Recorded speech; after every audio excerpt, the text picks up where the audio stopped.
Because it's not just about policing and policies surrounding policing. It's also about the dissemination of information, which the media plays a central role in that. When we reflect back on how everything erupted surrounding George Floyd, it wasn't just the fact that he had a knee on his neck for 9 minutes and 29 seconds. It was also the fact that the Minneapolis PIO put out a press release stating that a man had died of medical complications, which now we all saw the footage. That didn't happen. We all heard Judge Cahill's ruling. That's not what happened by the court of law either. And so here we are again. Not only did this man get fatally shot by the Minneapolis Police Department within just fractions of a second, and he did have legally everything he needed to be able to have that gun, right? But what information came out following that by the Minneapolis Police Department? We should be asking ourselves, this isn't just about a couple of bad apples. This is a systemic issue. The fact that after Amir Locke was fatally shot, he was called a suspect. Photographs of his gun were published.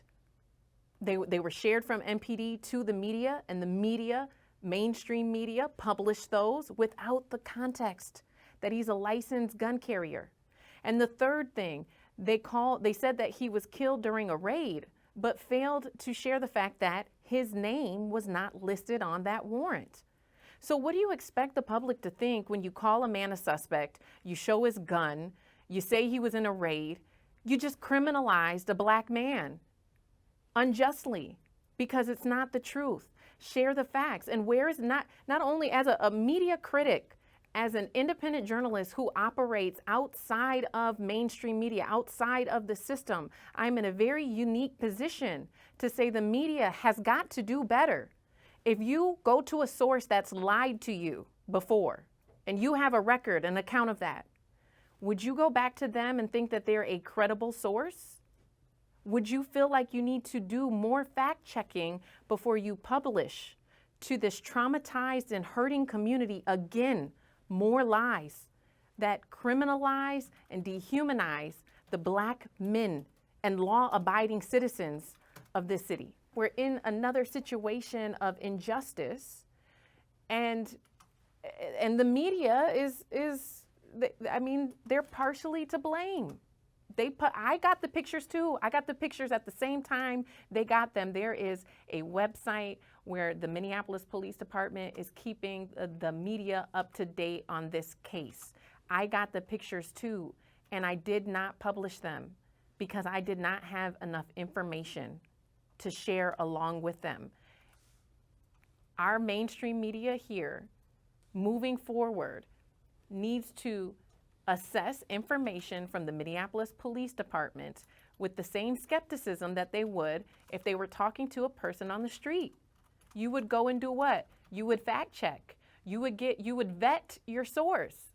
You would get confirmation from a secondary source that this is the truth. That is what mainstream media can do. At this point, the credibility of this department has diminished. There is an active investigation by the Department of Justice on the Minneapolis Police Department. 4 of its former employees are going through a federal trial. There is reason to question whether or not they're sharing with you accurate information. And also, they have a history of not holding people accountable when they share inaccurate information. John Elder, the former Minneapolis public information officer who put that press release out about George Floyd, maintained his position well after George Floyd was killed, despite the fact that he released inaccurate information.